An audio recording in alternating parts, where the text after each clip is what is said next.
Arrête de te battre contre cette situation. Si tu regardes cette vidéo, c'est peut-être parce que tu es à bout, épuisé de porter seul le poids de ta vie. De ces nuits blanches, des disputes qui s'enchaînent, de ces rêves qui te semblent de plus en plus lointains. Aujourd'hui, je veux te rappeler une vérité qui va transformer ta perspective.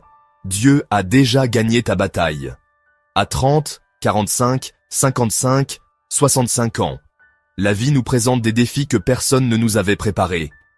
Tu te bats peut-être contre un travail épuisant que tu ne peux pas quitter. Des dettes qui s'accumulent malgré tes efforts. Un mariage qui ressemble plus à une colocation qu'à une union. Une maladie qui freine tes projets. Une solitude lourde, surtout après 50 ans. Des enfants qui rejettent tes valeurs. Des parents âgés dont tu dois prendre soin. Et tu te demandes, Seigneur, jusqu'à quand? Écoute cette parole. Dans 2 Chroniques 20, 15, Dieu déclare, ne craignez point et ne vous effrayez point, car ce ne sera pas vous qui livrerez ce combat, mais Dieu. Écoute bien, ce ne sera pas vous qui livrerez ce combat. Dans Exode 14, 14, Moïse dit au peuple, l'Éternel combattra pour vous, et vous, gardez le silence. Garde le silence. Cesse de forcer.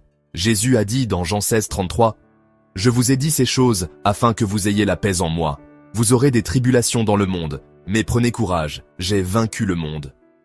J'ai vaincu, passé accompli. C'est déjà fait. Même Jésus a pleuré, s'est inquiété, a ressenti l'angoisse. Tes émotions sont humaines et légitimes. Tu n'es pas seul. Arrêter de lutter ne signifie pas devenir passif. Cela signifie prier au lieu de paniquer, faire confiance au lieu de forcer, obéir aux directions de Dieu au lieu de suivre tes propres plans, te reposer dans ses promesses au lieu de porter le poids seul. Dans Psaume 46, 10, Dieu dit « Arrêtez et sachez que je suis Dieu ».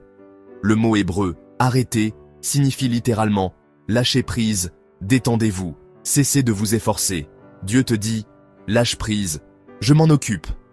Alors, concrètement, comment vivre cette paix au quotidien? Alors, comment passer de la lutte à la confiance? Le matin, dépose tes fardeaux avant le café, le téléphone, les mails, etc. Dis « Seigneur, cette journée t'appartient, ces soucis t'appartiennent ». La journée, transforme l'angoisse en prière. Facture qui arrive? Père, pourvois. Conflit au travail? Seigneur, donne-moi la sagesse. Le soir, célèbre ses interventions. Note 3 façons dont Dieu t'a aidé aujourd'hui, même dans les petites choses. La semaine, agis dans la paix. Prends les décisions depuis un cœur calme, pas depuis la peur. Dieu guide mieux un cœur en paix. Quand tu arrêtes de lutter, ta santé s'améliore, le stress diminue, la paix revient. Tes relations se restaurent, tu n'es plus dans le contrôle, mais dans l'amour. Tes finances se stabilisent, tu fais confiance à la provision de Dieu. Ton travail devient plus léger, tu travailles avec Dieu, pas contre lui. Romains 8, 28. Nous assure, nous savons, du reste, que toute chose concourt au bien de ceux qui aiment Dieu. Toute chose, même cette situation qui te fait lutter, mon frère, ma sœur, le Dieu qui a nourri Élie par des corbeaux, qui a donné un fils à Sarah à 90 ans, qui a transformé l'eau en vin. Ce même Dieu créatif et puissant s'occupe de ta situation aujourd'hui. Ton compte en banque, il le voit. Ton mariage en crise, il peut le restaurer. Ta santé fragile, il est ton médecin. Tes enfants rebelles, il connaît leur cœur. Arrête de forcer, commence à faire confiance. Et si, aujourd'hui, tu décidais de lâcher prise pour de vrai? Répète avec moi cette déclaration. Je cesse de lutter. Je remets cette situation entre les mains de Dieu. Sa victoire est déjà acquise. Je choisis la paix plutôt que la panique.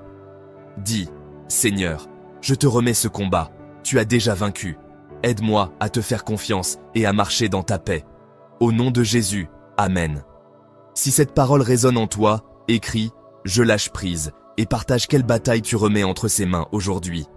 Abonne-toi pour recevoir chaque jour la force de laisser Dieu être Dieu dans ta vie. Que sa paix qui surpasse toute intelligence garde ton cœur et tes pensées. À bientôt.